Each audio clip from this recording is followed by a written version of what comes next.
Okay, guys, welcome back to the integrated pilot. Today is the fourth, was slated to be 3 sessions, but we've extended. Today is our fourth and final meeting here for the integrated pilot. Today, I'm going to walk you through some weather forecasting and why we forecast the weather and how to do it. Then we're going to have some time for some Q&A, um, and taking what we've talked about here in the integrated pilot into your flying life and beyond. All right. So I'm going to share this weather presentation with you. And I encourage you to keep track of your questions. Would love to field your questions after I'm done presenting the slides and walking you through the things. Feel free to put any questions that you have into the chat, and I'll do my best to answer them on the fly.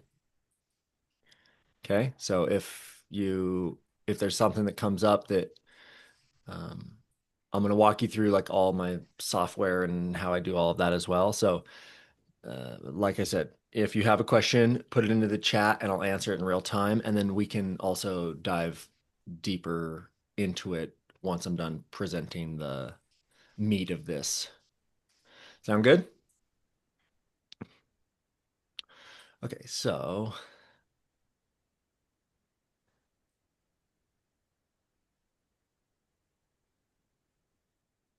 just pulling up all of my weather things here. Okay.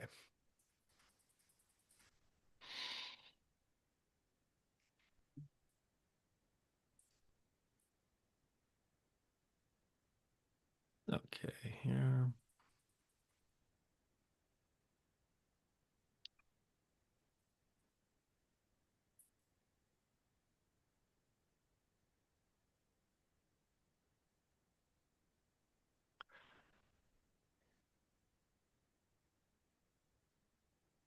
We're going to start here at the beginning. Okay, guys, you guys all seeing this? Okay, wonderful. So, today we're talking about forecasting flying weather, why we forecast, and how to do it like a pro. First, we got to talk about why we forecast. This is an important bit that people don't talk about and has a big effect on how we use our forecasting. And also, as you know, I like to talk about the things that other people don't. And this is one thing that we're going to talk about today that most pilots skip over. One of those things is justification hazards. Then we're going to talk about the layers of forecasting, and I'm going to walk you through my software process, like how I forecast, and also I'm going to give you guys some tips as to how you can build yourself up as a paragliding forecaster, and I'll make it clear the differences between what I recommend or what is possible for you and what I do, just so you can see the there's some discrepancies there. And so I want to be able to give you the hard skills and the perspective and allow you to take what I show you and empower you to make yourself the forecaster that you want to be. And I also want to show you what kind of forecaster I am, which after 12 years paragliding is, I'm my own beast. And happy to have you guys kind of take this and make it your own. And then finally, we're going to talk about how to take this kind of stuff to the hill, how you integrate your forecasting into your paragliding life at large. Okay. So Why we forecast. This wonderful quote: by bringing nature into our lives, we invite humility. Paragliding, even more than bringing nature into our lives, we're taking our lives into nature. So the humility that's due is even more. Okay. The wonderful photo of Constance flying over enormous cumulus clouds in the background highlights to us the first real reason that we forecast. Another great quote: there are two kinds of forecasters, those who don't know and those who don't know that they don't know. In general, something that you need to integrate in forecasting as well as the rest of your life is that the model of reality is never reality, right? The map is never terrain. There is a distinct difference between the map and the terrain. We use our software and these prediction models as a heuristic. They help us get into the ballpark. Okay. So it's really important that you understand what it means to forecast. Okay. Which is guessing. Okay. So the three reasons that we paraglide are here in these cool bubbles. Vulnerability. One is that we are in a paraglider, you are basically a delicate butterfly. When you let your feet off the ground, you are surrendering yourself to the atmosphere. The atmosphere is so incredibly powerful. The moments that I have been really at the throes of the atmosphere are some of the scariest moments I've ever had in paragliding. And I hope that you can avoid those in your own paragliding career. Okay. You have an enormous vulnerability to the atmosphere that you must recognize. This, in so many ways, you already do recognize it. That's why you forecast in the first place. You're vulnerable. The second reason is that your experience depends on it. A lot of people, we're basically not in paragliding just to paraweight. We don't just go to the paragliding site just to be there. And also, our experience of paragliding is so radically different based on the atmospheric conditions. The saying in paragliding is that it's better to be on the ground wishing that you were in the air than in the air wishing you were on the ground. This acknowledges that there are times where it may work to paraglide, that it's not fun to paraglide. It's not enjoyable, it's not useful, it doesn't teach us anything, and we want to avoid those situations pretty much at all costs. Okay, and then this third bubble here is justification. It's cut off. And I did that on purpose because this is the piece that no one sees, which is why you can't see it on this slide. Okay. Justification is a part of it is a psychotechnology that humans have developed, and there is much scientific literature about this. I have talked about this at length on my podcast, and I've brought this into my paragliding discussions a bit. But what you need to understand about yourself is that you have what is referred to as a justification narrative, that there is a voice in your head that is trying to justify your existence, that is trying to make sure that you don't feel like your existence is ridiculous or insane or crazy. Okay.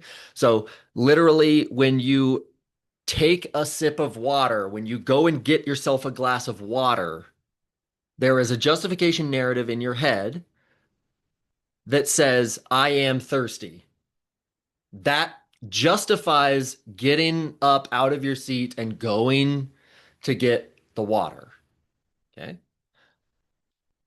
In paragliding, we forecast uh, the way that we joke about this is that if you don't like the forecast that you see, find a different forecast, right? I love this. I and I encourage you to make this joke all the time. Make this joke all the time. Find a forecast that you like. Make bring into your awareness and your speech your justification narrative. Bring it into light. Look at it. Say, "Oh, it one forecast seemed like it was blown out, so I found this other one that looks reasonable, and so I can go to the hill with this other forecast model. Oh, I don't like the ECMWF. I looked at the NAM. The NAM looks more reasonable, so we're going with the NAM." Okay, so that we're justifying going to the hill is one thing. Other, I have literally seen in myself standing on launch on the limit of too much wind and saying, well, the forecast says that it's supposed to back off. So if I launch and I soar around for a while in real strong lift and have to stay on my speed bar, then surely it'll back off at some point, like the forecast says. Okay. Um, so there's a safety element to our justification that we want to be really in touch with. That says, okay, I'm using the forecast model as a justification for making decisions about my day, making decisions about my flying. Okay. The other thing I want to, that's like the safety bit. But honestly, it's almost a greater tragedy for me that people use the flying forecast as a justification for their expectations directly. That you see a certain forecast, and so it justifies that you have expectations that you're going to fly. What then happens is that you show up to the hill and the conditions are some other way than you wanted, and your attitude changes, and you justify it based on this disappointment, these expectations that you had. And then you become a stick in the mud. Are you lose your presence.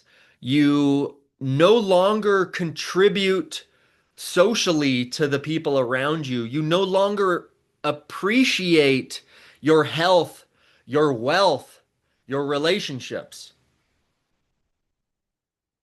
I've seen it so many times that people blunder their free time, their para waiting. They blunder it by being frustrated, uh, being frustrated, being disappointed, being full of angst. Um, so these are some of the justifications that can get that are insidious. These are background, much quieter operations that are happening in our minds that are possible to happen in our minds. And so forecasting in the model of the integrated pilot is really a conscious process where we understand a few things. One is that we understand that we are trying to predict the future in the most complex system that is incomprehensible, right? Trying to predict what the atmosphere is going to do is like just mind bending that we can even get as close as we do. And we're trying to justify our decisions to ourselves and others. And we are trying ultimately to have our needs met and using a forecast as an indicator of whether or not our needs can be met. So, what I encourage here on the justification bit is that you bring your justification narrative into the light and you make light of it by saying, oh, like the joke of, I didn't like that forecast, so I found a better one is a wonderful joke. You should become very comfortable with this justification narrative. inside of yourself, and this is a part of your normal working human psyche. Okay. Um, And then the other recommendation here is that I would urge you to broaden your view on what is possible for your needs to be met on any given day that you hoped to paraglide. Because there are going to be times where your needs for recreation, for excitement, for adventure are going to be met through paragliding. And there's going to be other days where flying is not the best choice for you based on the conditions, your skill, your gear, your mindset, any of these things, and still you are alive, healthy, you're rich, you're on a paragliding hill with thousands of dollars of equipment. You're outside, you're in nature, you're surrounded by other people who are available to connect and socialize and be close to you. These are all things worthy of your attention and gratitude that often get lost if you are forecasting in a way that you think that you're like you just get so fixated on the paragliding. Does this make sense? Okay. So ultimately, these justifications, your experiences, your vulnerability to the air, all um, they lead you to the reality that you are already relying on your ability to say no. Whether or not you have a lot of experiences in your mind, in your memory of walking down, of saying no to the conditions, you are already relying on that incredibly heavily. And I have had to learn this a couple of times in basically death-defying moments in my paragliding career, where I allowed myself to launch in marginal conditions and then was in that state, the saying of you'd rather be on the ground wishing you were in the air than in the air wishing you're on the ground. I have been in the air a number of times wishing that I was on the ground. And so, really having a deep reverence for your vulnerability and a gratitude for your health and for your opportunity is paramount in your ability to keep your perspective, keep your head screwed on straight so that you can make the important decision to keep your glider in the bag, to put it back in the bag, to walk down from a huge hike, any number of these things that ultimately um, could keep you out of the air when you otherwise shouldn't be there. Okay. So this, in the bottom left, you see this, it says reverence versus fear. If you have reverence and humility for the atmosphere, and you have gratitude for your health and for the myriad aspects of your life, this is a wonderful place to be on launch. If you have desperation or angst, these are not wonderful energies to take to paragliding because it can cost you your ability to walk down that you are already relying entirely on, whether you know it or not. The other thing that I've seen a lot in paragliding is fear. Um, One of my best friends who I've mentored in paragliding has this tendency to interpret paragliding forecasts in a way that justifies his fear. He looks at a number of things on the software that he deduces that he's going to have a certain experience based on this thing, and it helps him manifest his fear about flying. So there is a big difference between having reverence and respect and letting forecasting build fear in you. And the way that you can stay in the reverence is to really acknowledge that you're relying on your ability to say no at any point during the adventure, right? So if you get on launch and you're observing things that are too strong, you just have to be able to say no. You have to train this muscle in yourself. You have to be able to walk down. You need to practice this. It's something that is worthy of your practice. I have said it a number of times when I was, in marginal conditions. I'm like, this is a great opportunity for me to practice walking down, which is not a strong suit of mine. I am a hot shot. I am, that has not always been my strong suit, but it has happened a number of times. Sometimes uh, the atmosphere has graced me with such unreasonable conditions that it becomes easy to say no. Other times it's been marginal. It's been kind of on the edge. So, having a deep reverence for your vulnerability to the atmosphere, gratitude for your health and wealth and relationships, and not letting forecasting build fear in you by acknowledging and relying on your ability to say no and walk down. Okay.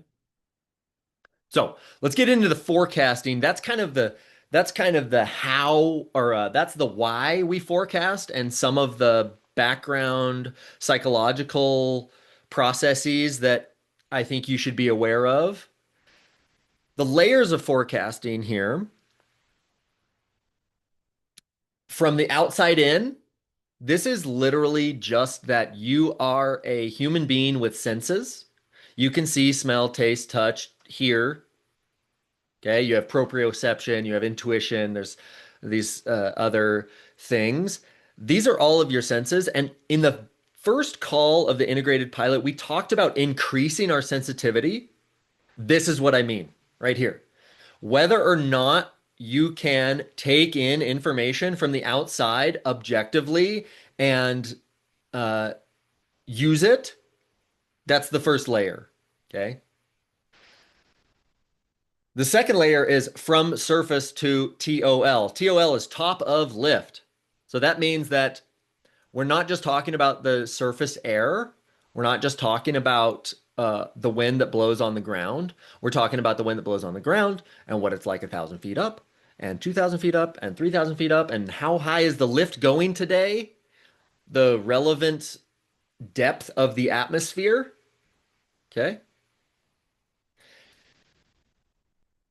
And then the next layer is from here to there.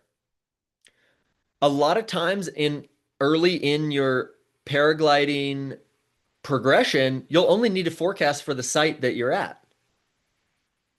But when I climb out, I'm about to leave the site. What was the forecast for the new site that I will arrive to when I glide from 12,000 feet from Pine Mountain? Okay, so now I'm forecasting from here to there. And also, it's going to take me 15 minutes to climb out, and then I'm going to fly for 8 hours. So now I'm talking about forecasting from now till then.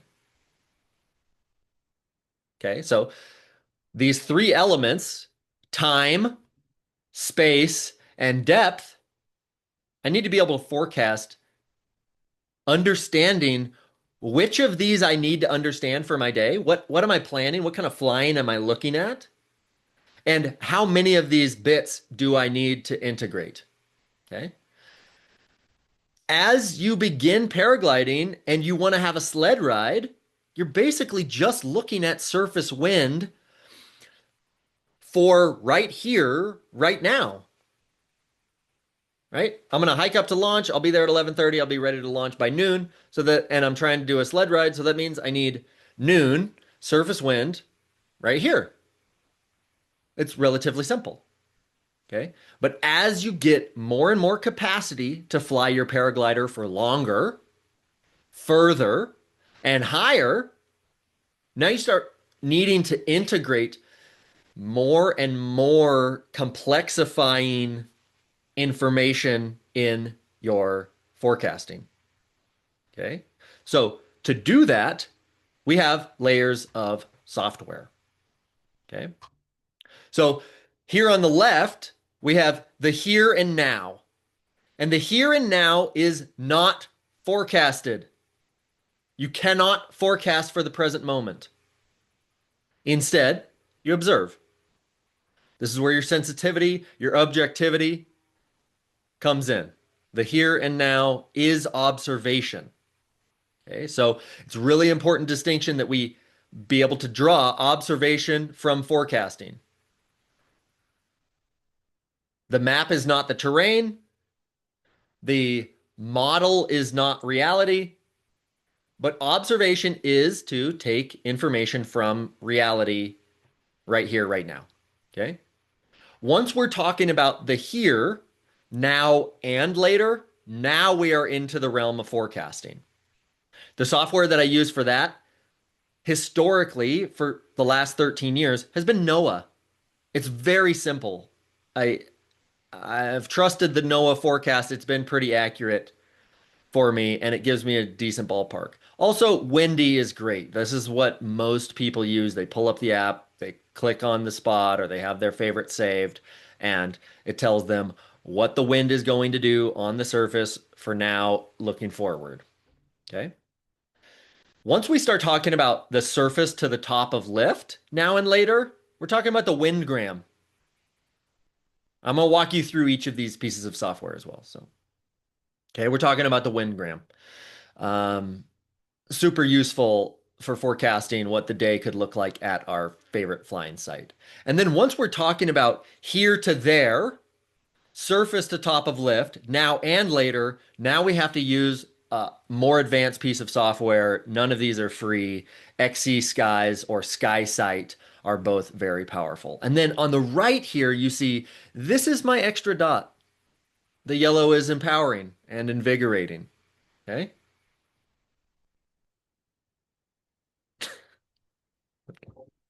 Okay. Okay, so let me walk you through these pieces of software. Okay, so we're going to start with NOAA. We're here forecasting NOAA, windy. So we're just going to go to NOAA. Okay, as I told you, I want to help you understand today what is possible for you and what tools you can use to build yourself as a forecaster, and also what I do. Okay, which you might be surprised at the difference. So, when I look at the weather on NOAA, I basically look at the general here, basically like the icons.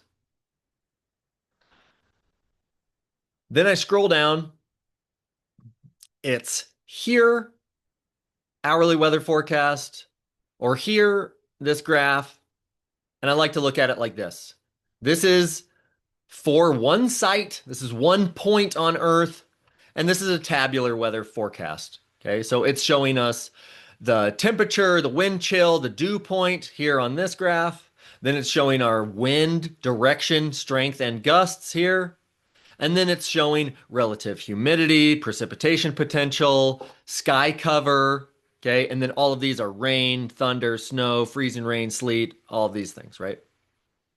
So for today, we're looking, it's a high of 65 out there today. We're looking at south wind, 6 miles an hour, 8 miles an hour, south southeast early, but I'm leading the integrated pilot until at least 11 a.m. So realistically, my flying window starts around here. So yeah, it's flyable. You could hike and fly. I don't know if it's strong enough to soar, but south six, no chance of, moderate sky cover, no chance of precipitation. That seems pretty flyable, right? What I want to show you, if we go back to this, so this is, like I said, NOAA, and this is showing the forecast area, which is Bend, where I live. There's this button down here. It's called Forecast Discussion. If you want to build yourself as a forecaster and actually start to gain understanding about meteorological terms and the flow of your region, this is where you should start your forecasting every time. And in general, you can make it a habit of just kind of reading this every day, every other day, something like that. Okay, so when you go into forecast discussion, it will produce a discussion that a meteorologist who works for the National Oceanic and Atmospheric Administration has written talking about the region. Okay, each of you, as you use this, this is for America, but surely there's lots of things for Europe like this that talk about the regional weather flows. But this uses much more technical vernacular that all are hyperlinked, as you see here on this. All of these are hyperlinked, right? You know, current radar and infrared satellite imagery shows dry conditions under mostly clear to partly cloudy skies as some high to mid-level clouds move in from the west. This is in response to an upper level ridge that's currently centered over the area, which will begin to shift east and flatten this afternoon and evening. So what is an upper level ridge? You just click here. Does this, are you seeing this glossary tab that opens up? Yeah, so the glossary, upper level. Okay, in weather observing, the term applies to the portion of the atmosphere that's above the lower troposphere, generally 850 heptapascals and above. Okay, so this starts to give you a vernacular for when the meteorologists are telling you something, what it actually means. Okay. The reason that I tell you this is that if you really want to get super into the weather and understanding how meteorologists talk about and forecast the weather, then you're going to need to start familiarizing yourself with these. I do not do it. This is not how I forecast. Um, I use this forecast discussion mostly as a piece of media that I occasionally consume during the flying season. Does that make sense? This is like an entertaining email that I read occasionally during the flying season, just so I can have a really zoomed out, broad overview of what is going on in the area. Okay. But like I said, if you really want to get good at forecasting the weather, start here. This is also a very broad area. This is about from central Washington to northern California. So it's a really big area of space. So this is NOAA. You guys know how to use Windy too, so I won't go into that. The next thing, the next layer is, as we talked about, is for our current paragliding site from now until later and from the surface to the top of lift. And for that, we look at the windgram. Okay. Today is, we're almost mid-November here. So this is not a great example of what a good flying forecast looks like here. But what we're seeing is on the y-axis, we're talking about depth. We see the depth of the atmosphere, right? So this is from the surface at Pine Mountain, which is at 4,400 feet, to the top is showing 18,400 feet. Okay. So from the surface to all, 18 grand.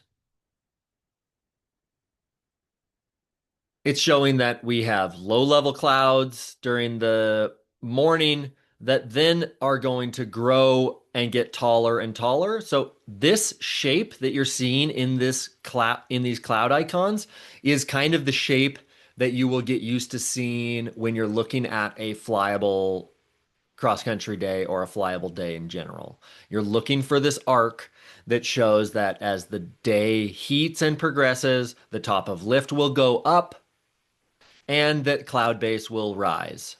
There is a lot of information included in just this one graph.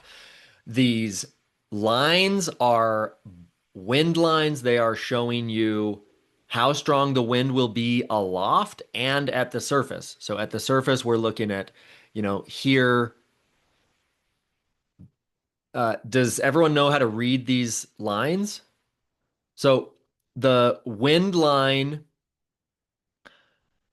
the tail of the arrow is from origin. Okay. So can you see my cursor here, Tiger? Okay, so my cursor here on this little green line, that is showing southwest wind 5 miles an hour. It might also be a nautical, like a knot. So this is five. This is a half barb. Okay. Over here, you see a whole barb. That's 10 miles per hour. Here you see 15. We're seeing 20 here. This is south, right? This is southwest. The barbs are from origin. Okay. If you see a triangle, it means 50. Because down here you can see that this is three full barbs. That's 30 miles an hour wind, right? So the information that you're seeing here is time, right? On the x-axis, we have time, 5 a.m. Here's noon in the middle, 7 p.m. at the end. Okay. So this is your wind aloft for each hour. Okay. And then the color is talking about stability. So basically, for paragliding, we're looking for reds and oranges. And when you see the reds and oranges uh, following this shape of the clouds that you see here, this software will also depict a paraglider icon where it thinks that the conservative top of lift is for the day. We're not really seeing that today because it doesn't think that it's flyable. Okay. Obviously, this snow icon shows you the freezing level, which today is actually really high. For it only being 60 degrees on the surface, 15,000 foot freezing level is very, very high. Okay. These white icons show you where it thinks there will be some kind of cloud layer. And then the pink is showing you all kinds of estimations of the stability, basically the lapse rate of the atmosphere. Okay. So this is the windgram. This is how you see the winds aloft for a particular site over the course of a given day. Okay. So I what I like about the windgram is that it's a picture, it's a snapshot, and I can get a pretty good sense of the shape of the day. When I say the shape of the day, I mean that like lift is going to get taller and taller and then back off in the afternoon. And I really want to see that shape because that helps me trust that the model is picking up on the adiabatic nature of the atmosphere for the day. Okay.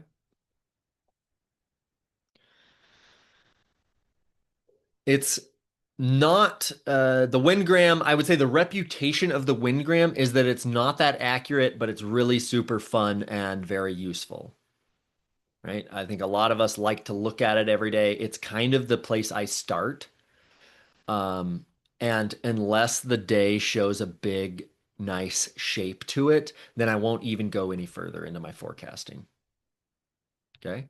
But the next layer of my forecasting integrates all of the space, all of the depth, and all of the time. This one has depth and time, right? This is depth, which is the height of the atmosphere, and then time showing each of our forecast hours, right? So then once I need to integrate space into this, then I use XC skies. Okay. SkySight is another one. It's a bit newer, and I haven't really used it. I don't think it's categorically different, and I don't think that they're using different like forecasting models. So I think it's kind of your choice here. You can save your presets here so that the map will pull up wherever it is that you want. So now you see we still have these barbs of wind, right? But we now have overlaid it on the map. So now we're integrating space. Okay. And this is going to teach you, or this is going to allow you to forecast down course line. If you think that you can fly cross country on any given day and you want to leave the site, then you'll want to start using software like this.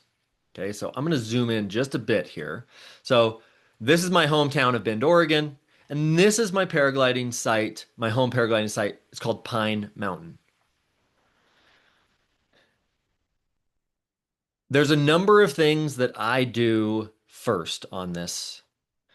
And I guess before I get to that, let me just show you how to see the information that we just learned that we could see here, which is depth and time. So to show you the depth, here you see that the wind is being forecast for the surface. The barbs are showing us wind on the surface, and we can change that by clicking the various levels of wind here.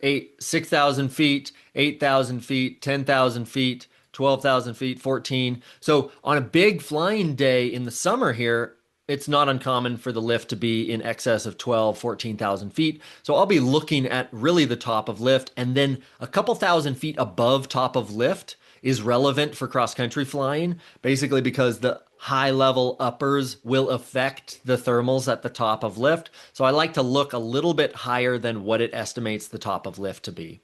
The top of lift currently, the colors that are being shown on the map are what is over here on this menu, which is top of usable lift currently, right? And I can go through conservative lift height, lift above ground, boundary layer tops, thermal top uncertainty, updraft velocity. All of these are relevant things, and I can kind of go into how you would use each of these. I don't think it's that important that you have super that you need to know all of these. There's really a couple of them that I look at every time that are important. Okay, so top of usable lift just gives us a ballpark of what the model think is possible for our paragliders to get off of the ground. Okay, so when we look at it here, we're looking at the color key is up here on the right. So if we think that there's some army green here on the summit of Pine Mountain. Then we go over here and we think, okay, the forecast thinks the lift is going to be somewhere between 6,000 and 7,000 feet today. Okay. The top of Pine Mountain is between 6,000 and 7,000 feet today. So that means that it doesn't think that there's going to be any kind of significant thermal potential and that it might be possible to fly and soar. Okay. Also, the summit of Pine is somewhere around 6,000 feet. So we can just take our wind and see what it thinks that the wind at the top of the mountain will be. At this model, the GFS here, 24-kilometer resolution, is coming out of the southeast, 14 miles an hour. Um, Also, there's you can change here you see at the very bottom, top of usable lift in feet is the colors, and then the winds are at 6,000 feet in miles per hour. Okay, you can control all of those things. You can make the colors much darker so it actually overlays on the map completely so that you have no topography showing through. I like to actually have it even lighter, something like this, because the topography, as I plan my cross-country flights, I actually am looking to follow terrain much more than I'm trying to follow forecasted areas. So I make sure that I can see the terrain and the roads through the forecast. Okay. Here we have all this time, right? This is Sunday. We can look at 10, 11, noon, 1. Another way that I use this software is that I click on the site that I will start at and I will go to point cast. This is going to bring up a different kind of tabular forecast. And this that we're looking at here is basically this. It's basically a windgram, and it's going to estimate stability or instability, cumulus cloud development, um, that kind of thing. So as you can see today, Sunday, it thinks that there's wind, but it does not predict any kind of instability that would be remarkable, and it does not think that the top of usable lift comes off of the surface. So it thinks that it's purely soaring today, purely soaring. Whereas if we look at Tuesday, now Tuesday looks like it could be quite flyable. Now, as we hover our cursor on the various times, it is estimating that in the afternoon, late afternoon, it might be possible to get to 9,500 feet based on the instability.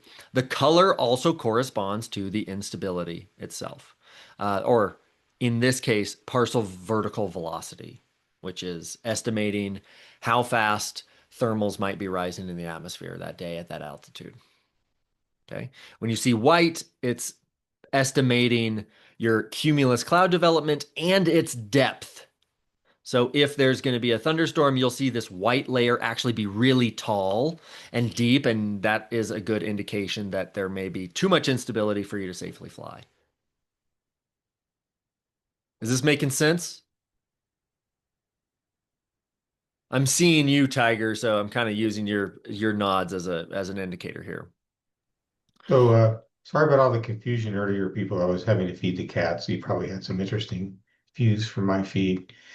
But yeah, XC Skies is the bomb. But real quick question about wingrams area. Is there a way to do wingrams for any location, or is it always focused on the West Coast, Southern California, Oregon area? So the wingrams are created by a paragliding pilot, and basically you can send a request to him to make a wingram for your area. But they are set basically in that way. So if you go here at Wingrams, this is the one that is compiled by our local paragliding club. So it has basically all of our paragliding sites locally here listed on the left.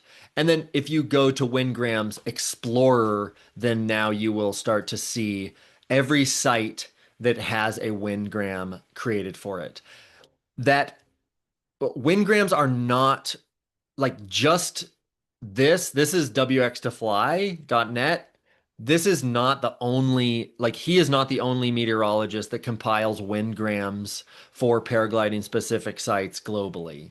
So um, I'm not familiar with the ones in Europe, but I have been in Europe and had pilots say, oh, and they show me something that looks just like a windgram um, for that site. So also, just like I just showed you on XZ Skies, the point cast is the Wingram, but it's compiled by this software and not that one. So you just kind of, Is that the guy that used to be an USHPA board member? He was heavily involved with Saboba. Trying to I'm think of not his name. sure actually. I haven't communicated with the XE or the WX to Fly guy, but um, Steve, if you have questions, type them into the chat here and I can answer them as I go. Otherwise, I'll get through this part of the presentation and then we can go pure Q&A and get you ironed out. Okay, so it used to be that people put a lot of emphasis on the skew T. Um, in general, I don't look at the skew T ever now because there is now software, XC Skies, that reads the skew T for me and aggregates the information in a way that is so visual and so easy for me to move through space, time, and depth that I don't really look at the skew T anymore. Uh, I have a number of friends who are much nerdier forecasters than I am, and they send me screenshots of the skew T, like, oh, for pine, it's like, it's gonna be. And if you want to grow as a forecaster and your meteorological understanding, then you can learn to read these skew Ts. It's not so hard. And XC Skies is a great way to do it because as you see the skew T on any given day that the software thinks that it's quite thermic and flyable, it will actually show you kind of like the lines that it draws on this graph to help you understand what the top of lift is and how it's determining the top of lift based on the skew T. In general, I don't look at the skew T anymore. I used to try to read it all the time, but now there's so much software that does it for me, so I don't waste my time. Okay. Um, the other thing that I want to tell you about, if you are moving into part of your paragliding where you can stay up for a long time and you can cover lots of distance, then what you need to start looking for is CAPE. CAPE, here you can see this, CAPE, convective available potential energy, the amount of buoyant energy available to accelerate a parcel vertically. Values above 1000 represent unstable regions. So when we click on CAPE, there is, it's easy to see that there is no, basically CAPE is the possibility of thunderstorms. Okay. Um, if we zoom out here, we're basically seeing that we have nothing in North America today that could be convective. It's also November. It's very unlikely that that kind of weather be in the system right now. But my point is that overdevelopment risk is one of the big hazards that we're looking out for. And CAPE is how you do it here on XC Skies. When I am on NOAA, this is one of the best things about NOAA. If I ever see any kind of lightning or thunderstorm warning here, then I start to dig deep into XC Skies to see how much available potential energy there is in the system over the course of the day, right? So basically, thunderstorms are kind of an afternoon phenomenon. So I basically look at between 2 and 4 p.m., 2 and 6 p.m. down course line over the mountains that I fly. This is often my route from Pine Mountain. West or southwest wind gets me into these big mountains over here, which can overdevelop easily in the afternoon. So I'm looking out for that pretty diligently and weighing my options. Okay. So this is, another thing that I use is cumulus cloud base and cumulus cloud depth. Basically, when you look at depth, anything basically 5,000 foot tall clouds, I find to be fine. When you start getting in the 10,000 foot tall cloud range, you basically it shows that there's not a boundary layer top.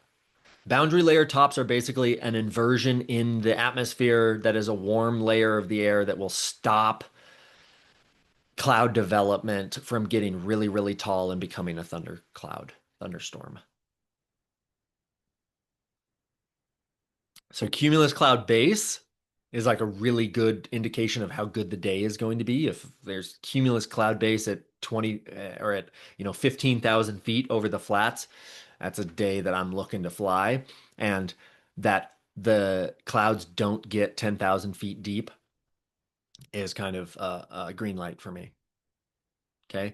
Also, just uh, briefly to tell you about resolution, you see that the GFS here says 24-kilometer resolution, Icon 13, NAM 12, and NAM 3 are 12-kilometer and 3-kilometer resolutions, respectively. What this means is that the weather forecast is trying to guess what the weather will be for a certain radius, right? So currently, my little red dot is right over Pine Mountain, and it's doing a 24-kilometer radius and trying to estimate what the weather is going to be for that 24-kilometer radius. Okay. 24 kilometers is an enormous radius for paragliding. Okay. What you'll find is as you get dug in here, okay, so now that we're looking at Pine Mountain, look at how much terrain. There's all these undulations of terrain. There's all these surfaces now that stick up out of the ground that can receive the sun from different angles and do different things. And the wind can blow up in different ways here. And what happens as you get lower and lower forecast resolutions is that the model starts to take into consideration the terrain itself. It also means that it's much more expensive for the model to run. There's just more computations needing to happen so that the forecast model can be taking terrain into consideration. So, in general, the bigger the resolution, the broader the perspective, the more generalized the forecast, and the smaller the resolution, the more relevant it is for terrain. There are basically meteorologists have access to the computers that run these models. I have a friend in Mexico, he's a meteorologist, and he has access to a forecast that is a 100-meter resolution, and it costs about $150 to run it for to forecast for the day. But because it's a 100-meter, it really takes closely into consideration the terrain and what would be possible, the wind, how it affects, how it will receive the sunlight, all of these various things. So when you're looking at a model, the forecast resolution is very relevant for what it is that it's going to tell you. Okay. So let's go back to our. So now we are back again. We've made it through the here to there, surface to top of lift, now and later, the XC skies. And now we are again to my extra dot. Okay, so I want to tell you how to integrate this information and how to take it to the hill. Krishnamurti, one of my favorite spiritual teachers, says the ability to observe without evaluating is the highest form of intelligence. This is the opening quote for nonviolent communication, which has been the backbone of my coaching practice for the last 5 years. And I cannot overstate how powerful of a concept this really is. This is, I think we may have talked about this quote in the first session of the integrated pilot as we talked about sensitivity and your ability to really take in information in an objective way. So, like I said, we have senses. We can see, smell, taste, touch, hear, proprioception. We can tell where our bodies are in space. We have intuition that we can feel. We have emotional intelligence, all of these different things. With the weather, in general, you want to leave the forecast at home. You look at the forecast, but the moment that you get on site, you mostly switch into observation. What is happening? I get to launch, and there was, I looked at the forecast in the morning. There was some chance of overdevelopment potential in the late afternoon, but I'm on launch. It's only 10:30 in the morning, and that stuff said it was going to happen way in the afternoon. And I'm looking at the sky, and there's cumulus clouds developing everywhere, lots of healthy vertical development in the clouds. I don't need to look at the forecast to think this might be a little bit too much for me today. This might be a little too much. Once you're on site, you really switch into observation mode. And also, as I'm paragliding, I never pull up the forecast, and I always pull up the observations. Okay. What are the observations that are relevant for you? There are a couple of really simple, there are basically two. One is the observed wind on the ground. If in the Windy app you scroll down on the right side, you'll see that one of the overlays that you can activate is observed wind.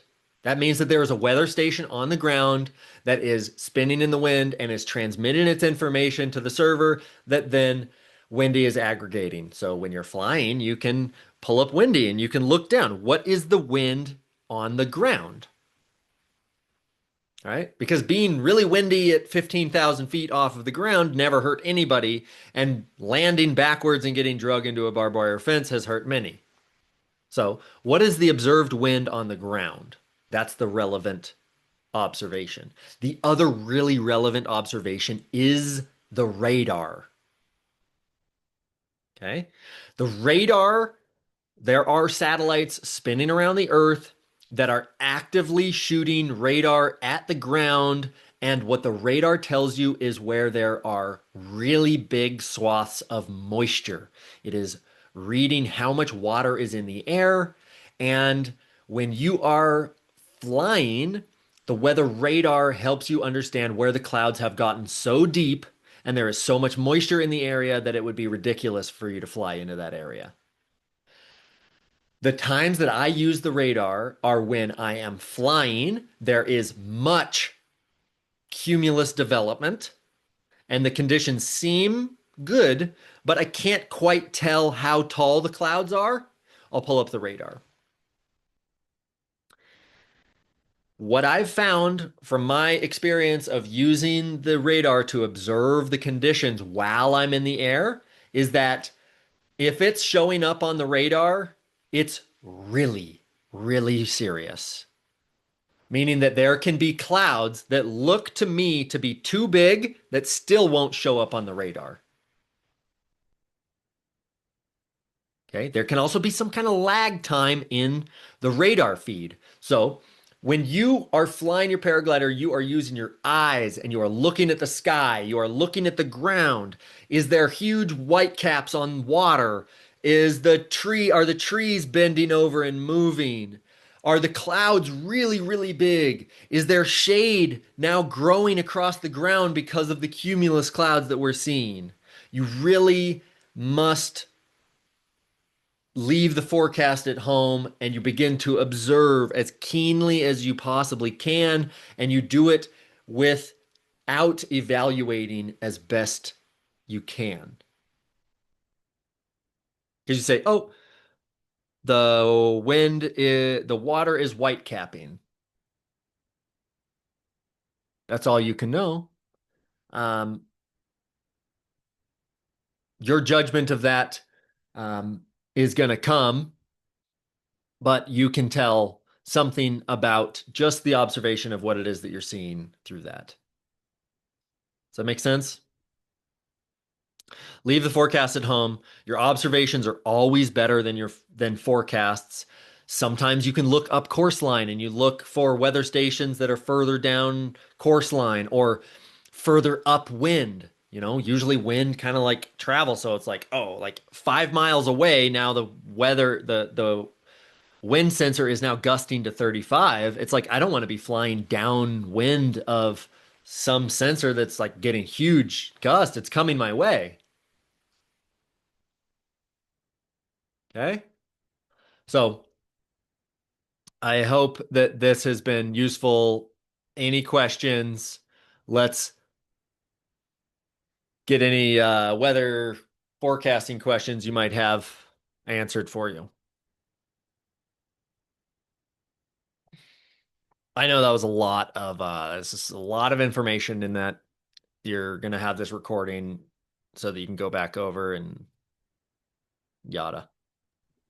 So I just dropped something in the chat that you might find amusing. One of the local paragliding pilots, guy's name is Tom Bird. What a cool name to have if you're a pilot, huh? He also works at the big Santa Teresa NOAA site, and he's a professional forecaster. And one day he sat me down and spent 2 hours in his office surrounded by all these monitors, and he showed me how they develop what's known as they call it the NWS blended ensembles. And I put a link in the chat. If y'all click on that, that's for Pine Mountain. You can drop that forecast anywhere you want by modifying the URL and putting in the GPS coordinates. And what's cool about these is they're a combination of various models. The every day these forecasters do these for the area that they're responsible for, and they integrate HRRR, even the Euro models, GFS. You know, if the farther out you go, when you click on the 2 days, 3 days in advance, it's usually more GFS weighted. but they actually have the ability to take the models and inject initial conditions into them and then use their human intelligence to come up with what they think is the best guess. And you had mentioned starting with NOAA. I have these bookmarked on my phone for all of our flying sites, and they let me just take a quick glance to see things like the mixing height, the temperatures, the winds at mixing height. It's a really good, like a quick dive before you then, bring out your other power tools like XC Skies. Thought I'd share Wonderful. that.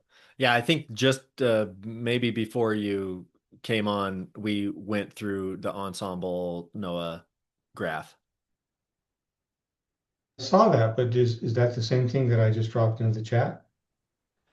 If you click on Um, that, you'll see that a lot of great details. And yeah, then, when I okay, click on it, I get a tabular weather forecast. interesting. I see a thing that says point forecast 15 miles west of Brothers, Oregon, and it has various Yeah, rows. this is the Yes, exactly. yeah, Yep. we went through this. This is a tabular Okay. weather forecast, and this is the what I recommended that people start with. Okay, cool. The neat thing is that you can customize those by tweaking the URLs and bookmark them. All right. Thanks. Yeah. So let me just see this.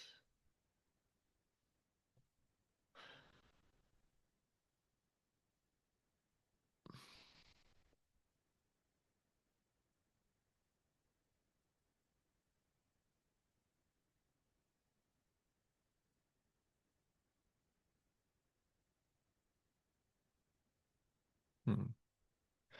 So the other way,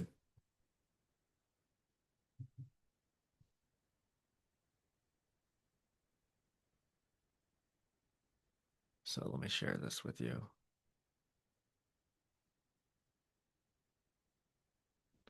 Okay, so basically,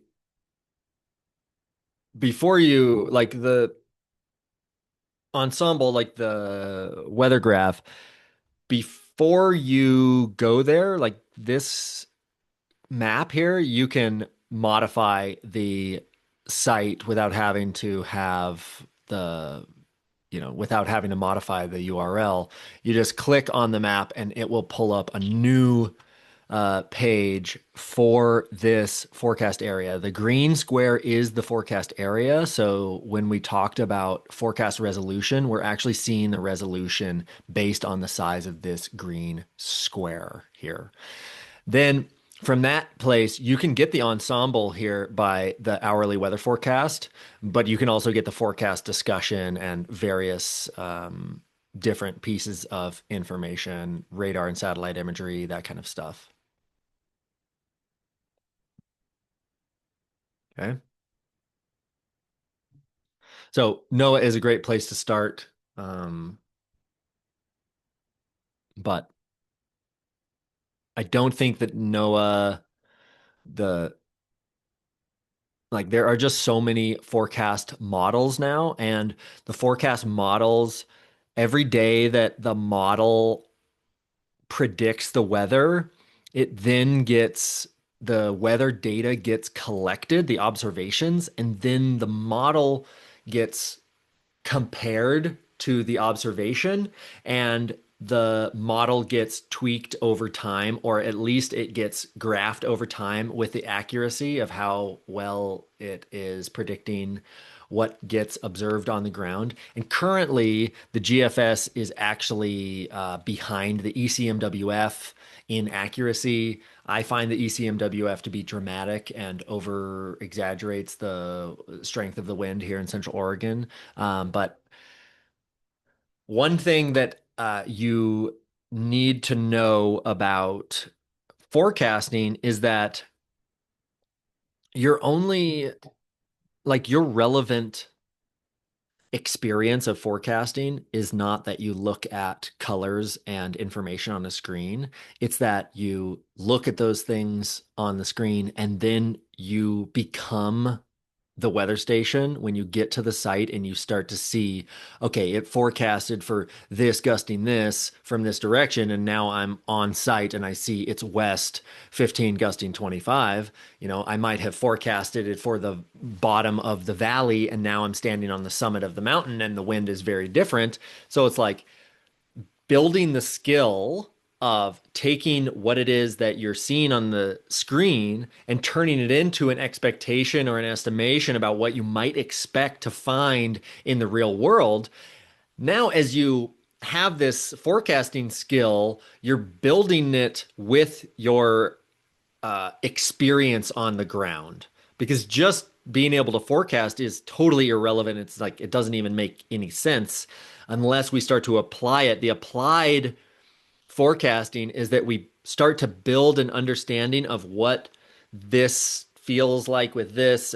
When I see this, then what I kind of can expect for what I feel, my vulnerabilities, my expectations, my justifications, my experience, right? And the other thing that I want to share with you is that this friend, this very close friend of mine who I've been mentoring in paragliding, he tends to derive expectations from the forecast that I don't.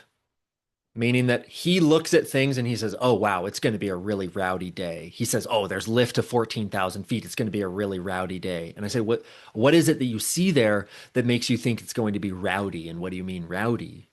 He says, "Well, it's going to be lift at 14,000 feet." I said, "Well, like, how do you know it's not just not going to launch and just soar to 14,000 feet? How do you know you're not going to launch and just immediately off of launch, just lock the right brake onto the carabiner and just turn circles, perfect corkscrew to 14,000 feet?" He says, "I guess I don't know." I said, "I don't either." I What I have found as far as like, there's on XC Skies, there's a metric, it's called buoyancy to shear.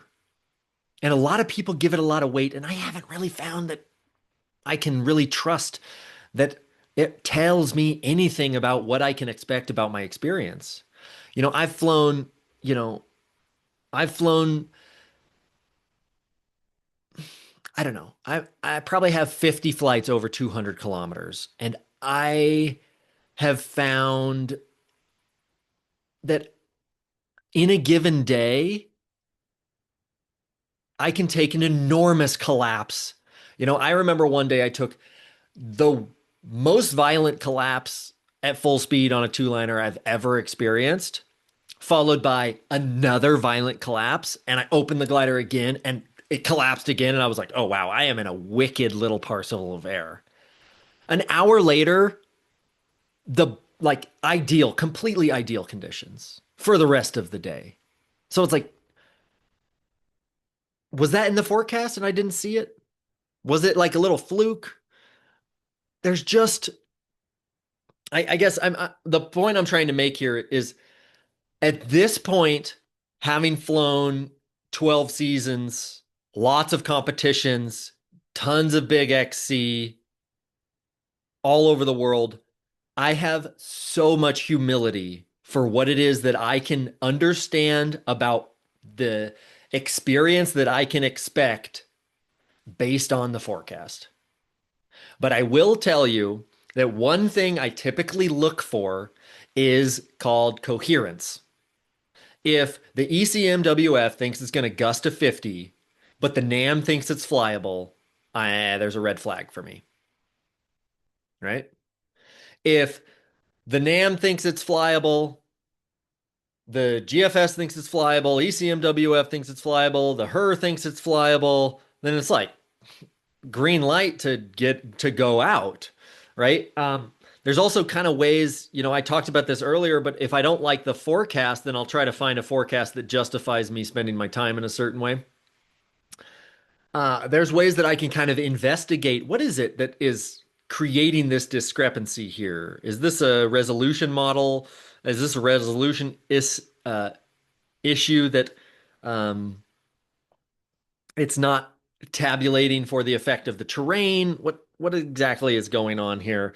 And I try to be able to dig into that. But my point here is that I think you would be surprised at how loosely I forecast the weather.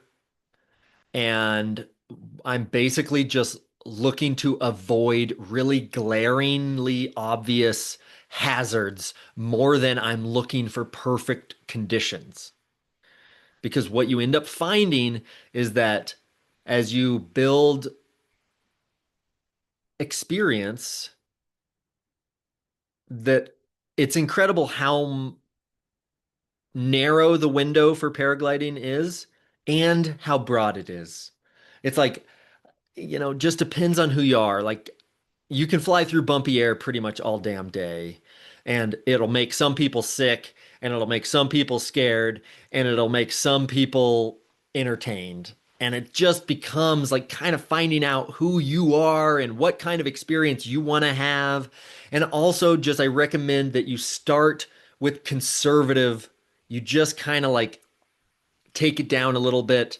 But as I said earlier, that you're already relying heavily and entirely on your ability to say no, to keep your paraglider on the ground, to walk down from launch, to come back another day. When you have a deep self trust that I'm comfortable walking down, I'm comfortable relying on the information I have at hand to make my decisions, then you can allow yourself to show up to launch. And you say, oh, the forecast wasn't perfect, but I still went out to see what, you know, the other saying in paragliding is you got to go to know. The forecast said it was blown out, and then somebody went and they were like, it was perfect. And you're like, damn it. Yeah. Yeah, take your wing for a walk. There's a number of great euphemisms here. Pick the model that makes you happy. These are all ways to acknowledge that you are using the forecast as some sense of justification to make decisions on, to fly or not fly, to spend your time in a certain way. And the integrated pilot has the ability to have meta awareness of his decision making and his cognitive processes so that he can avoid big, glaring um, self delusion and keep himself out of air that otherwise would possibly damage his equipment, give him a fear injury or a real one.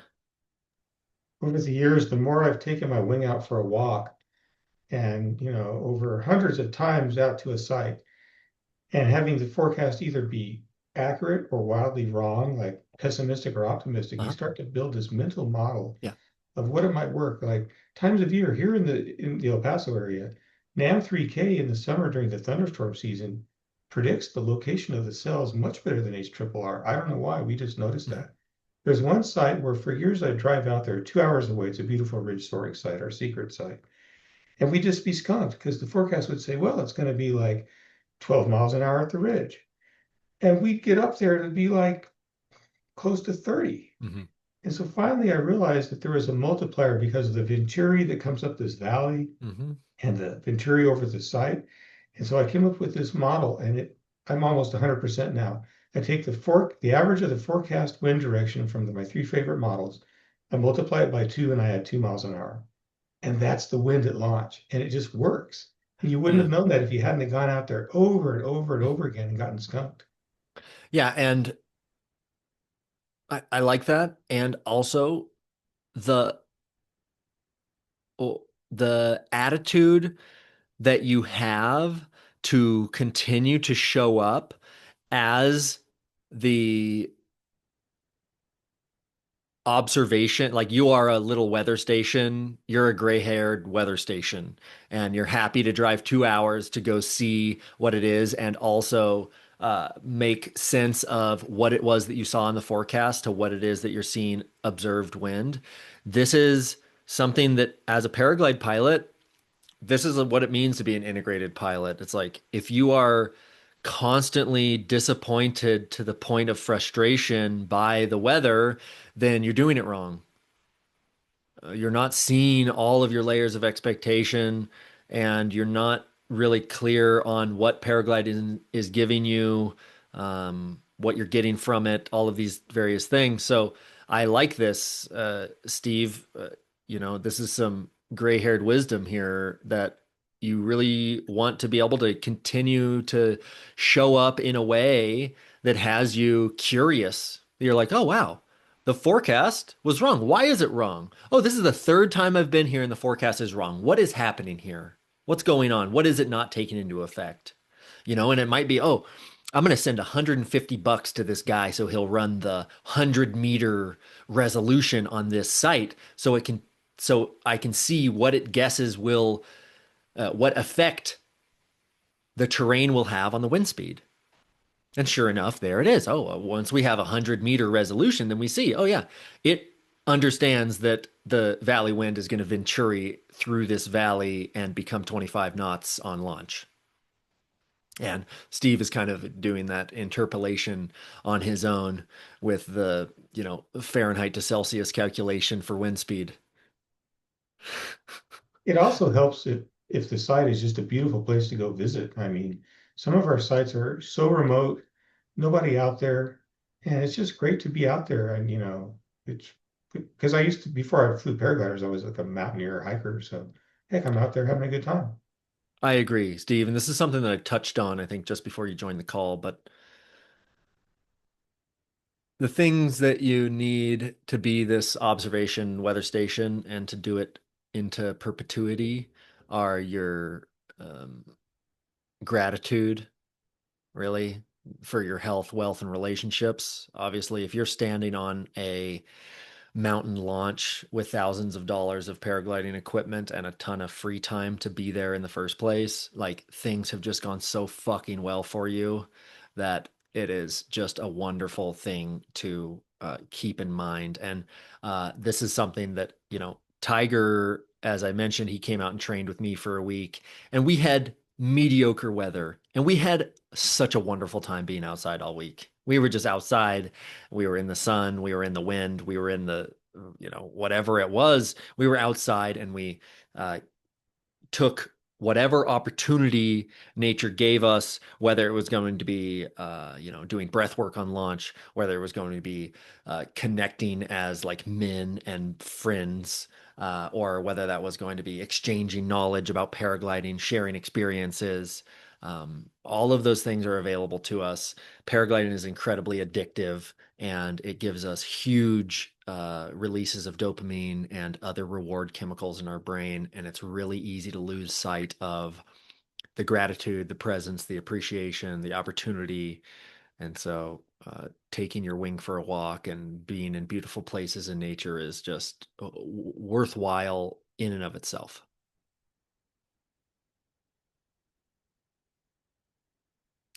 Okay, guys, that's a wonderful weather brief. I think it's longer than I expected it to be.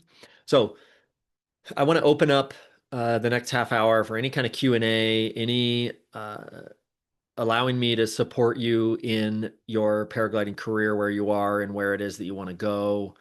We've done a number of these calls. If there's something that I can support you on, now's your chance.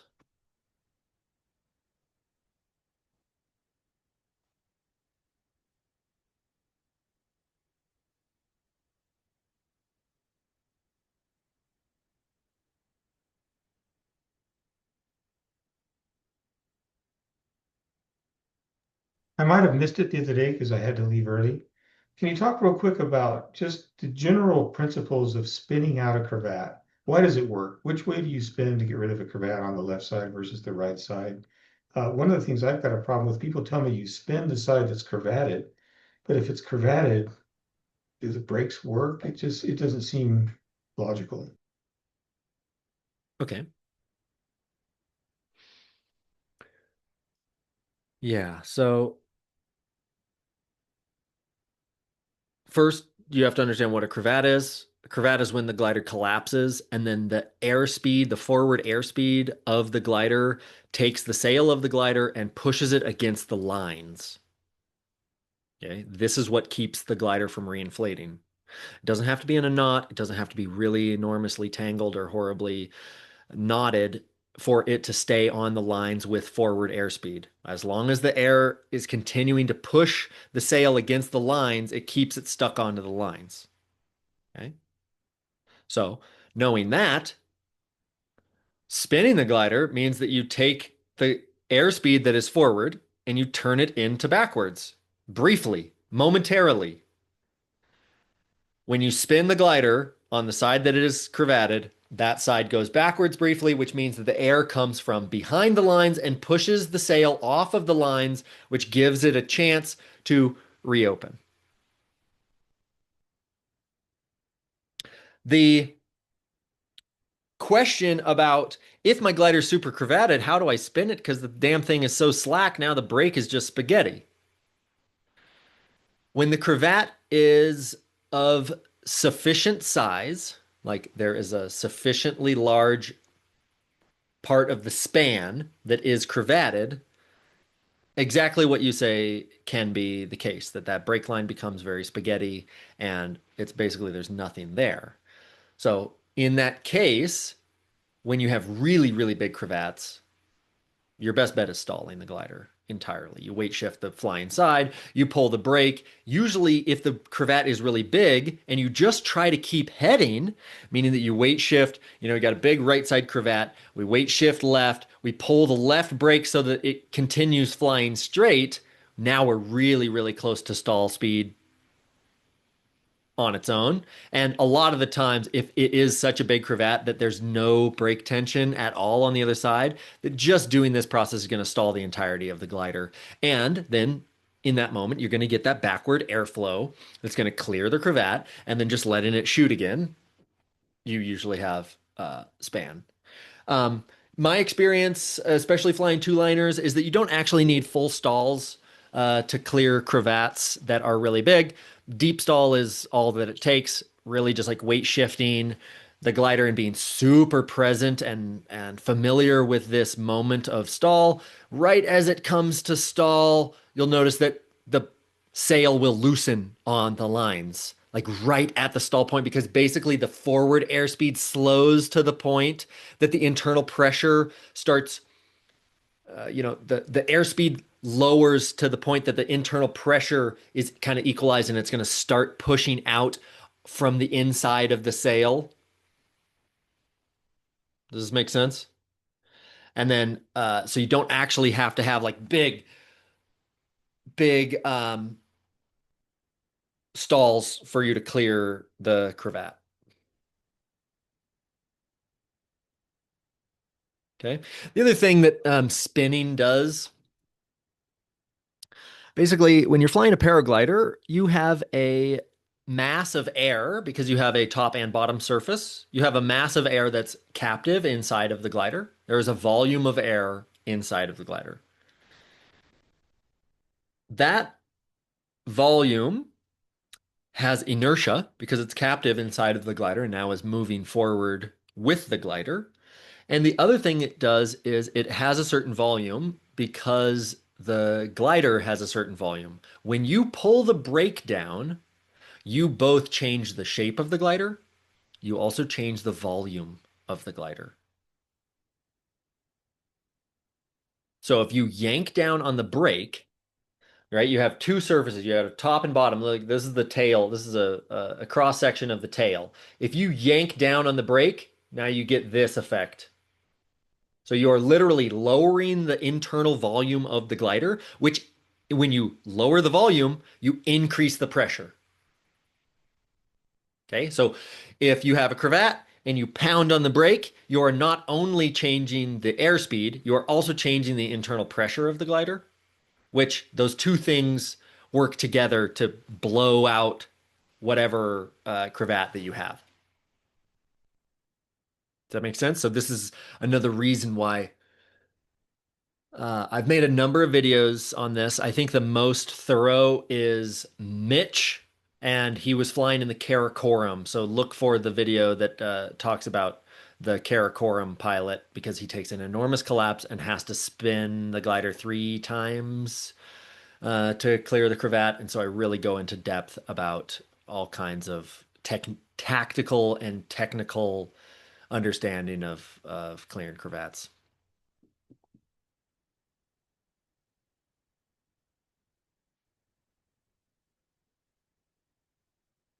Anything else?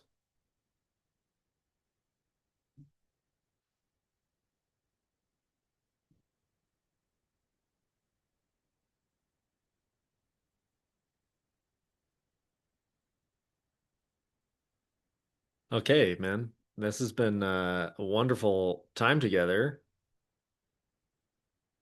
I really appreciate your patronage and showing up. My closing, Josh, do you have a question here? No, no question. I was just gonna say thank you. It's been more like paragliding in general has made me feel like I interpret life from a critical lens, and now it's even more so. And you guys talking about forecasts. I'm in Cape Cod right now, and the forecast said it was gonna be great, and we get here and it's cross, and it's like there's a bunch of people like trying so hard to fly, and it's like trying to like hand tow and then get, and it's just like at a certain point, it's like, no, I'm good. Like Mhm. I got like a little tiny flight for like 5 minutes. It's like, all right, that's all that I got today, and it's so interesting, yeah, how people have their ideas as well on forecasts, not even just of the Yeah. forecast, what they think, Mhm. but also their experience in the air. I flew last week in Ellenville, and I had a great flight in the morning. I thought my friend was just going to do a sleder, and I was like, oh, I could stay up, but I ended up landing. And then another girl landed, and she was like threw up in the air. She's such a she's good. My gosh, good on her. Such a good spirit. She threw up in the air though, and she's like, it was so bumpy, and I'm Mhm. like shit, like yeah. I just flew again right after. I had another nice flight. Really felt smooth to me.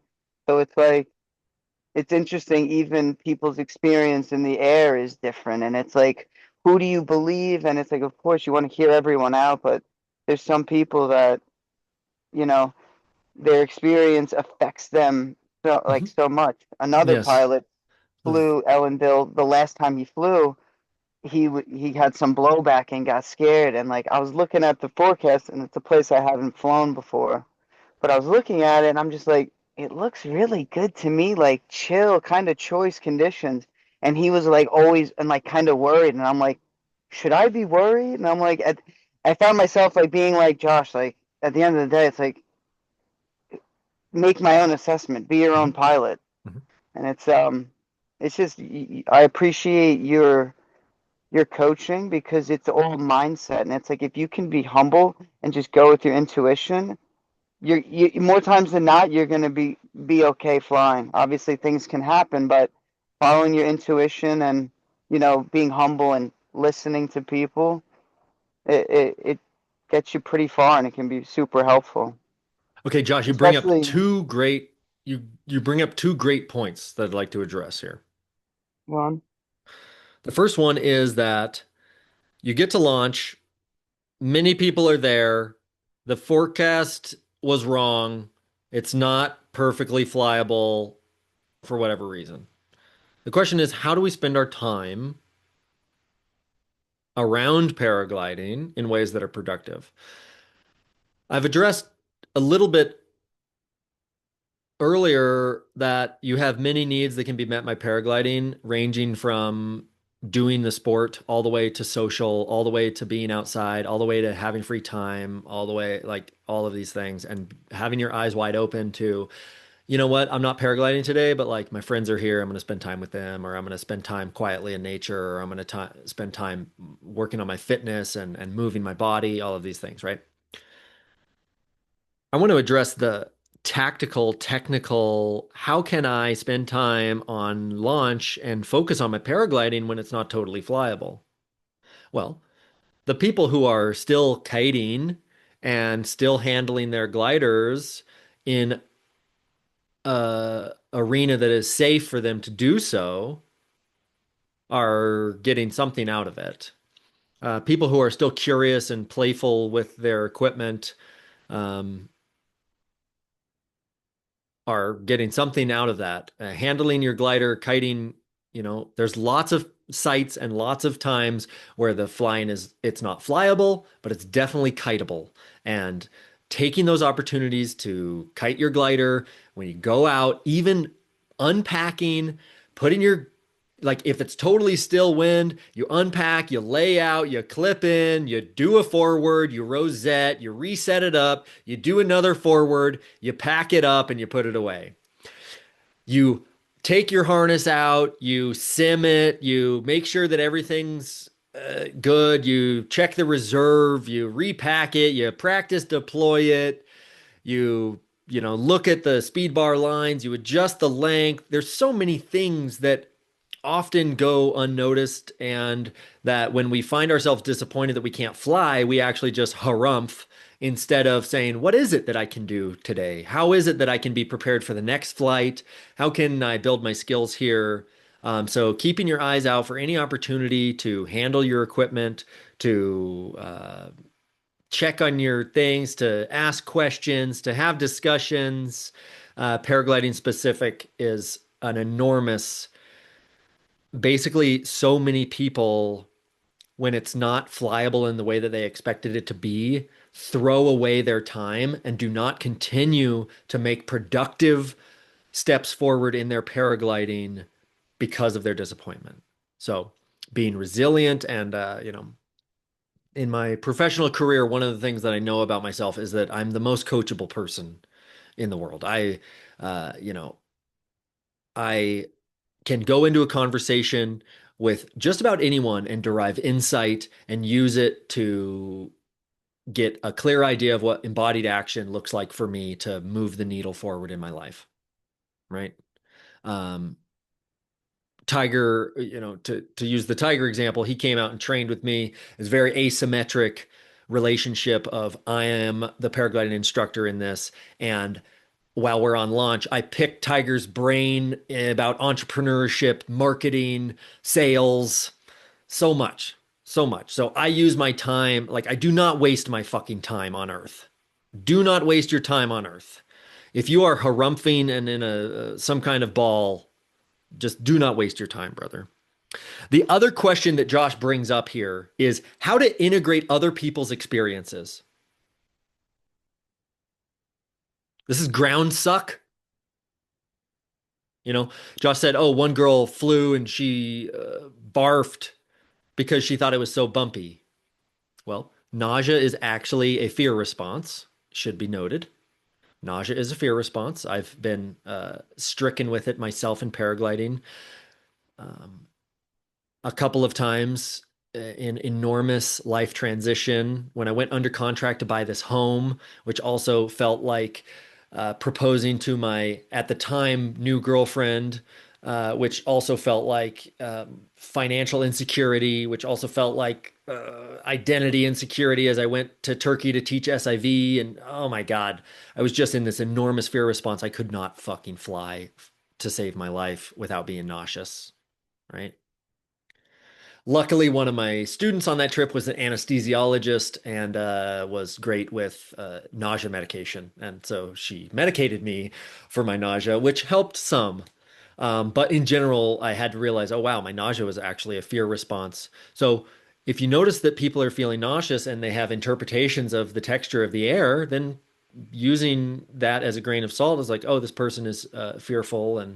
Um, but I can tell you that if I'm if I just landed and I'm like, wow, the air is really bumpy, you're like, oh fuck, like Ari loves bumpy air and has a do your worst attitude to the wing, then it's you're able to just like interpret those two people's Right. experiences very differently. And um I mean, this girl even flies with, and the site, my local site is soaring, low altitude, and she came there and she gets it even there, and I was like, she flies with an earbud in because she says it helps with the equilibrium, and but she's like susceptible to it. So it's like, you hear someone, if I didn't like had met this girl before, maybe I would have more anxiety. But because I'd talked to her before and I'd met her at my local site, I'm mhm, like, it's like yeah, everything with a grain of salt.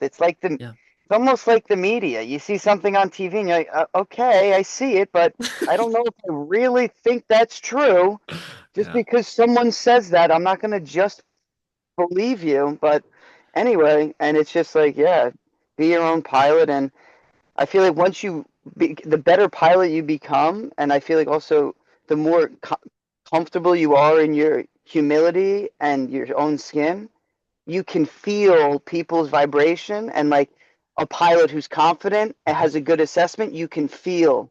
because there's not like an ego. It just feels, I don't know, there's a sense of just like calmness that's just sharing what they think Hmm. rather than telling you how they feel. Hmm. Yeah, and this is you bring in a good piece of your sensitivity, which is like, does this person's share resonate for me? Like, does it feel like deeply true, insightful, like they are coming from a clean, clear place? Or Is is it this worth someone, valuing their opinion? Is it worth yeah, taking what they're saying mhm, and giving them credibility?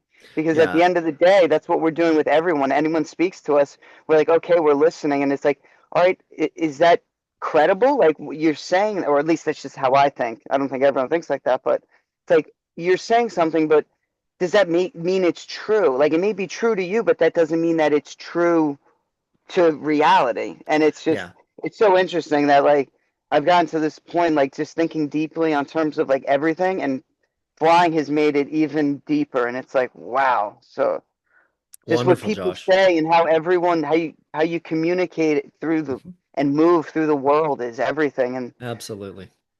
keeps you so humble. And I appreciate all you guys sharing and all of you for running this. It's such a good place to just listen. Yeah, so the thing that Josh just brought up, Steve, I can get to your question here in a second.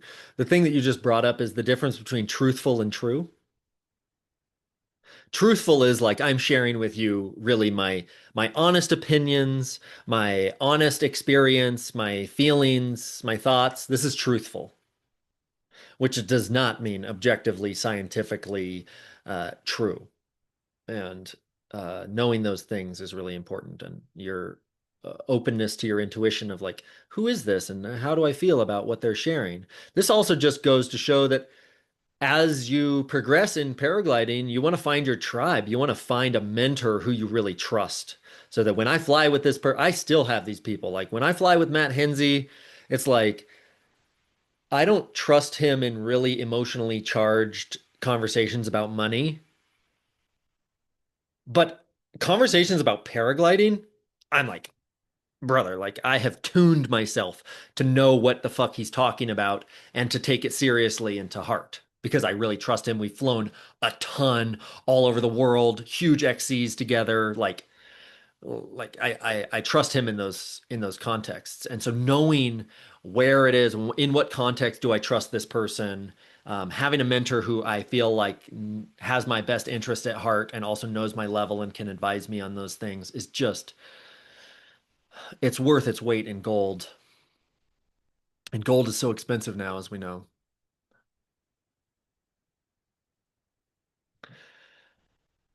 Steve Cry, did you have a question here? Well, I had been toying with sharing something with the group. It's a little video clip. It's happened in 2019, kind of an embarrassment for me, but I've come to trust you guys.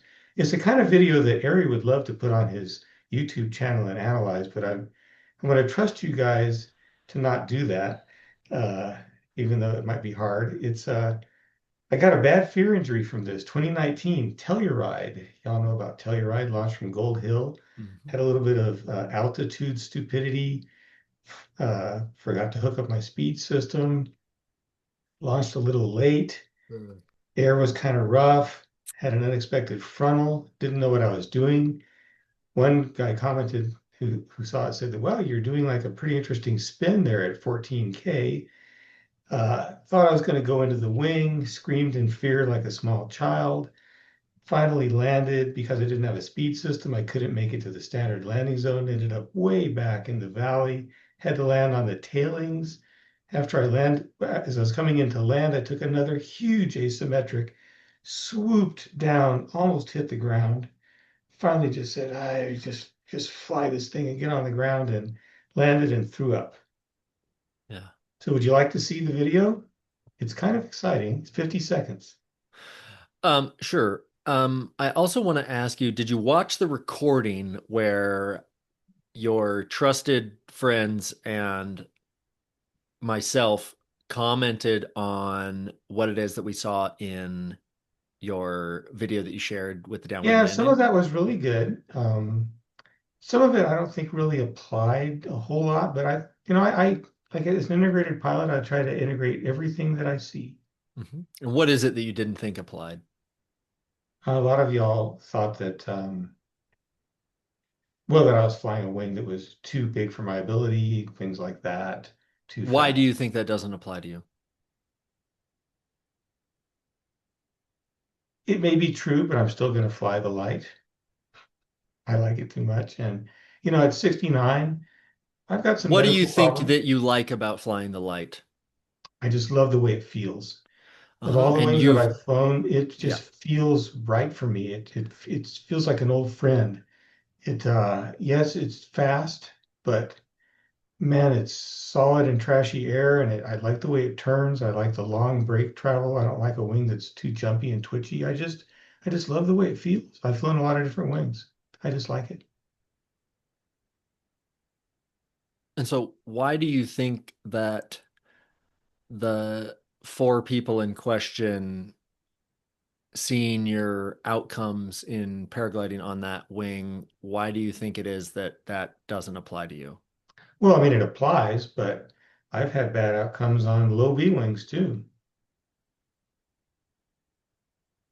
And I'm not going to quit flying. Like I said, at my age, I've got some medical problems that I'm struggling with. I may not be here 5 years from now. Okay, so you're basically there's some The risk reward is worth it to me. The risk reward is worth it to me.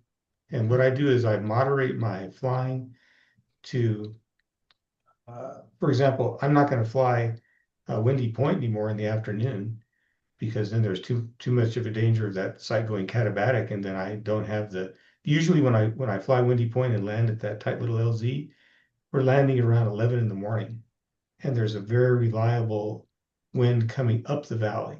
But that day I was trying to get to the golf course, too ambitious. We thought that it might work in the afternoons. I got about a third of the way to the golf course, turned back. By the time I set up to land, the day was over. It had gone katabatic, and that was Mhm. just a judgment mistake. Yeah. I think that I probably could have had the same problem flying a Geo if it went katabatic, Hmm. which I've flown at that site too. Yeah, I think what is being what the other men are picking up on when we watch your video is that there is a prioritization that doesn't feel comfortable for us, where your emotional experience is being placed above your physical well-being and the well-being of you as a person. And I think that's really uncomfortable for people in the same way that when someone tells them that they've had suicidal ideation, that it really makes people confused and uncomfortable.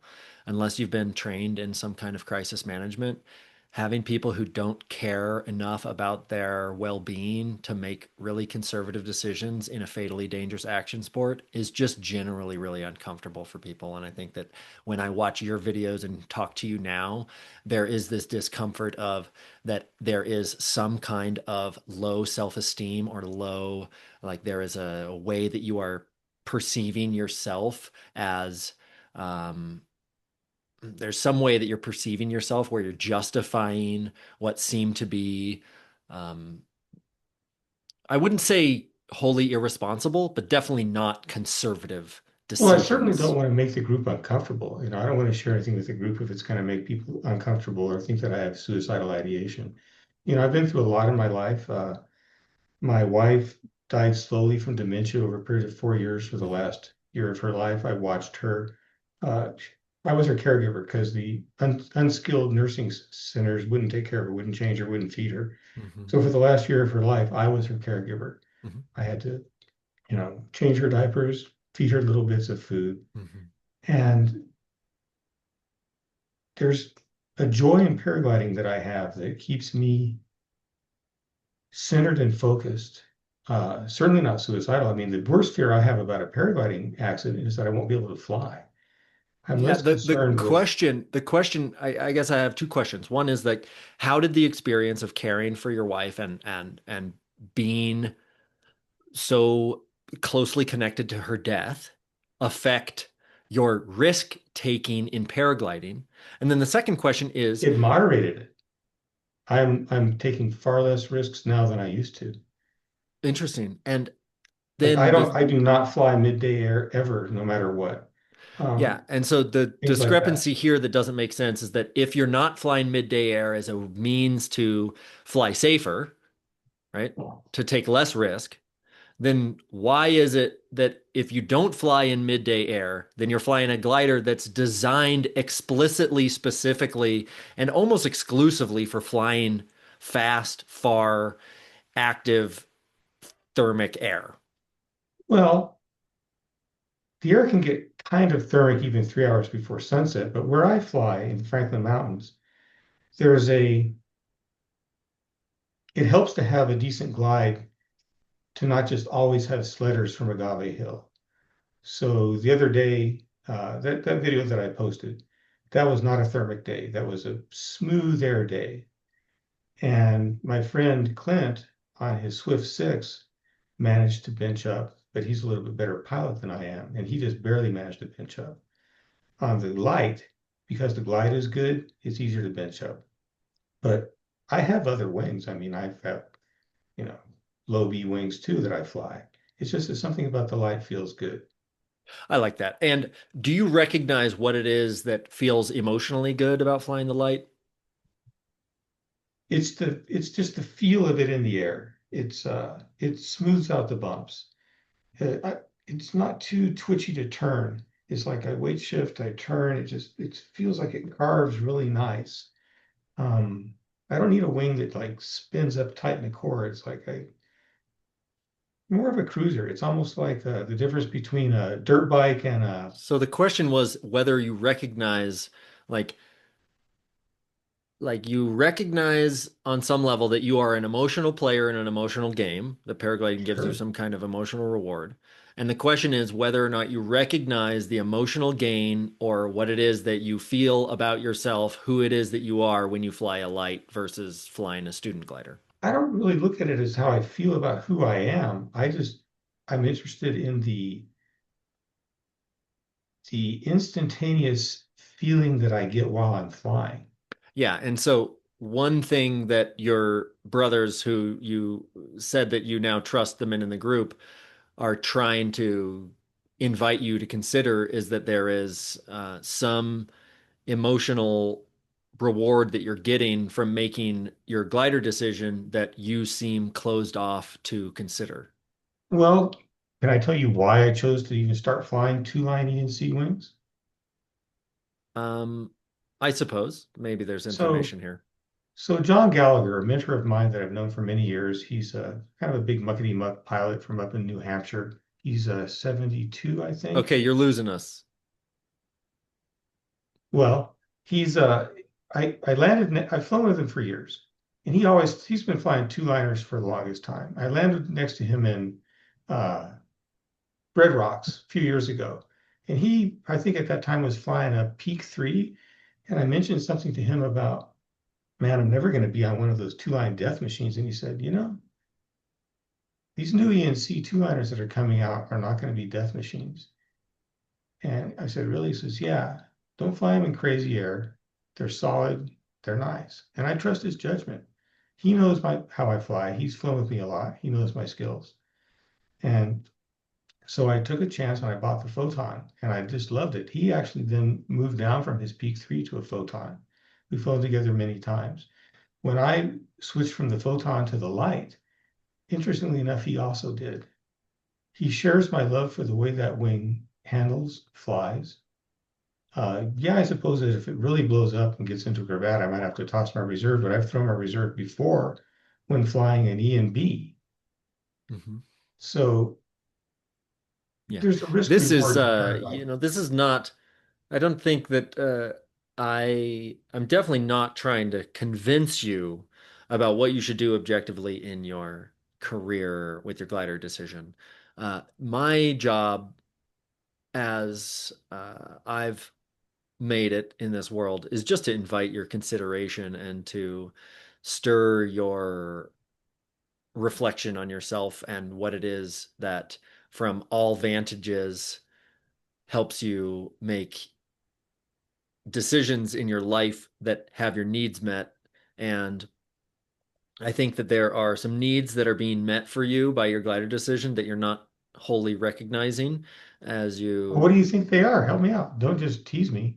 Tell me what you think the needs are that are being Well, met. I think that you are trying to have some kind of flying performance that you achieve by flying the glider you have instead of developing yourself as a pilot.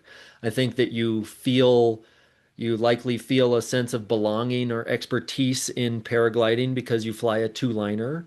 Um, there No, are, not you it. know, Glide is helpful where I fly.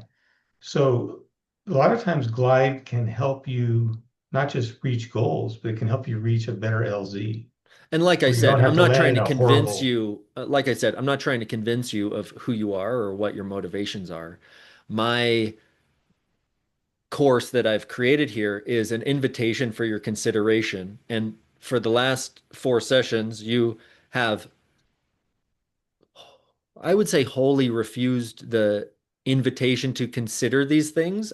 And um, you insist that you have pure motivations that are only in the feel.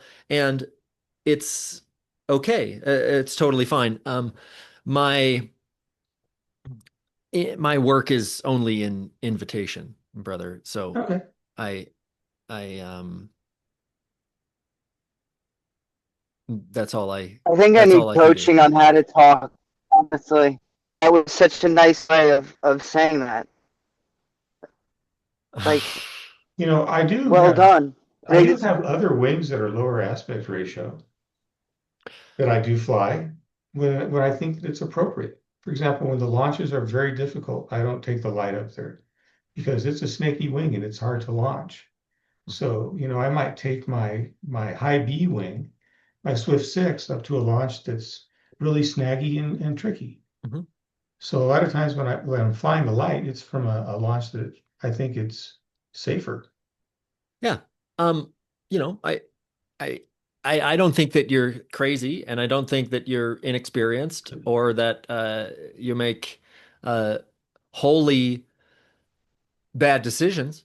Uh, what I'm reflecting on now is that you said that you trusted some men in the group and that they gave you feedback that you thought was totally inapplicable to you and that you were No, I above. did. Well, I might have expressed myself incorrectly. I said the feedback was good, Mhm, but